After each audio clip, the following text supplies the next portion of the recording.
അപ്പോൾ ഗൈസ് നോക്കൂ, ഇതാണ് കല്ലാർകുട്ടി ഡാം. അപ്പോൾ മഴ നല്ലതായിട്ട് കൂടിയപ്പോഴത്തേക്കിന് അവിടുത്തെ ഷട്ടറുകൾ, 2 ഷട്ടറുകൾ ഓൾറെഡി നേരത്തെ തുറന്നായിരുന്നു. ഇപ്പം ഒരു ഷട്ടറും കൂടി തുറക്കാൻ വേണ്ടി തുടങ്ങിയിട്ടുണ്ട്. ഇത്ര നേരം 2 ഷട്ടർ ഉള്ളായിരുന്നു.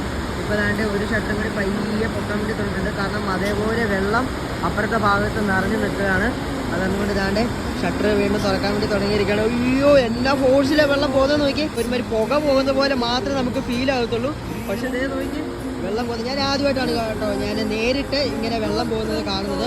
അല്ലെങ്കിൽ നമ്മൾ നോർമലി എന്ന് പറഞ്ഞാൽ TV-യിലാണ് ഇന്ന ഡാമിൽ വെള്ളം നിറഞ്ഞു എന്ന് പറഞ്ഞ് ഡാമിലെ വെള്ളം നിറഞ്ഞു എന്ന് പറയുമ്പോഴത്തേക്കിനെ പൊക്കുന്നത് കണ്ടിട്ടുള്ളത്. ഒരു രക്ഷയില്ലാത്ത വ്യൂ ആണ്, ഇവിടുത്തെ താഴോട്ടാണ് ഈ വെള്ളം പോകുന്നത്. നോക്കി ആ ഒരു ഭാഗത്തോടൊക്കെ നോക്കിയാൽ ഫുള്ള് പുക മഞ്ഞ് പോലെയാണ് പോകുന്നത്. പുഴയിലും അതേപോലെ തന്നെ നമ്മുടെ ഡാമുകളിലും എല്ലാം ഇങ്ങനെ വേസ്റ്റും കാര്യങ്ങളൊക്കെ വലിച്ചെറിയാറുണ്ട്. എല്ലാം പ്രതിഫലം പ്രകൃതി നമുക്ക് നല്ല രീതിയിൽ തന്നെ തിരിച്ചു തരും. അതിൻ്റെ ഒരു മെയിൻ ഉദാഹരണമാണ് ദേ ഈ കാണുന്നത്.